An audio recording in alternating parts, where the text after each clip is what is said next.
என்கவுண்டர்ங்கிறது குற்றம் செஞ்சவங்களுக்கு கொடுக்கிற தண்டனை மட்டும் இல்ல. இனிமே இந்த மாதிரி குற்றம் நடக்க கூடாதுங்கிறதுக்கு எடுக்கிற முன்னெச்சரிக்கை நடவடிக்கை.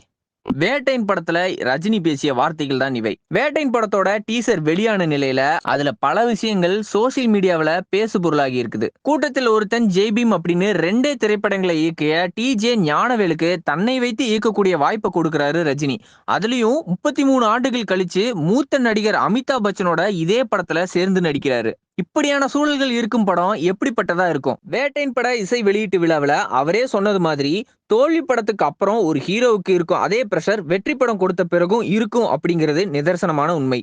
இப்படியான சூழல்ல சோசியல் மெசேஜ் சொல்லும் இயக்குனர் அப்படின்னாலும் புதுவிதமா உங்களை காட்டுறேன் சார் அப்படின்னு சொல்லி ஞானவேலோட பேச்சுக்கு மதிப்பு கொடுத்து நடிச்சு கொடுத்திருக்கிறாரு ரஜினி. ரஜினி, அமிதாப் பச்சன், ஃபகத் ஃபாசில், ரித்திகா சிங், ராணா அப்படின்னு பலரும் நடிச்சு அனிருத் இசையமைச்சிருக்க இந்த படத்தோட டீசர் வெள்ளிக்கிழமை அன்னைக்கு வெளியாச்சு. 1.38 நிமிஷத்துக்கு நீளும் அந்த டீசரோட ஆரம்பமே அமிதாப் பச்சன் அவர்களுடைய வசனம் தான். ஆனா அவருக்கு வாய்ஸ் கொடுத்து பேசுறது பிரகாஷ் ராஜ். என்னதான் அமிதாப் பாலிவுட் ஸ்டார் அப்படின்னாலும் அவர் வர விளம்பரங்களை பார்க்காம ஒரு நாள் கூட நம்ம ஊர்க்காரங்க தூங்க போறது கிடையாது. அப்படி விளம்பரங்கள்ல அவரோட குரலை போன்று பலர் பேசி வரும் சூழல்ல திடீர்னு பிரகாஷ் ராஜ டப்பிங் கொடுக்க வச்சிருக்காங்க. நம்ம ஊரு முத்துப்பாண்டி பிரகாஷ் ராஜோட குரலை தெரியாதவங்க யாராவது இருப்பாங்களா? எல்லாருக்குமே பரிச்சயமான குரல் அப்படிங்கறதால என்னவோ வசனத்துக்கும் அமிதாப்புக்கும் ஒட்டவே இல்ல. இத பார்த்த ரசிகர்கள் பலரும் வேற டப்பிங் ஆர்டிஸ்ட கூட வச்சு பேச வைங்க, முடியல அப்படின்னா ஏஐ டெக்னாலஜி முறையிலாவது அமிதாப் பச்சன் அவர்களுடைய குரலை கொண்டு வாங்க அப்படின்னு கோரிக்கை கமெண்ட்களை அள்ளி வீசிட்டு வராங்க. குறிப்பா குற்றவாளிகளை என்கவுண்டர்ல சுட்டுக் கொல்லப்படுறது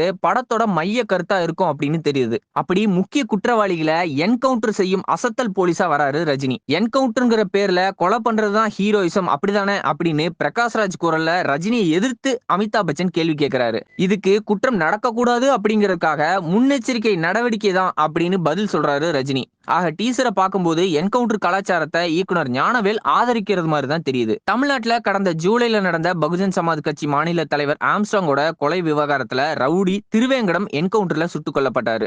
அதே மாதிரி சென்னையே அலறவிட்ட முக்கிய ரவுடியான காக்காத்தோப்பு பாலாஜியும் சில தினங்களுக்கு முன்னாடி சுட்டுக் கொல்லப்பட்டாரு. ஆக சென்னை மாநகரத்தின் புதிய காவல் ஆணையரா அருண் நியமிக்கப்பட்டது முதல்ல ரவுடிகள் மேல அதிரடி நடவடிக்கைகள் எடுக்கப்பட்டு வருது. இப்படியான சூழல்ல என்கவுண்டர் குறித்து பேசும் படமா வேட்டையின் உருவாகி இருக்கிறதா தெரியுது.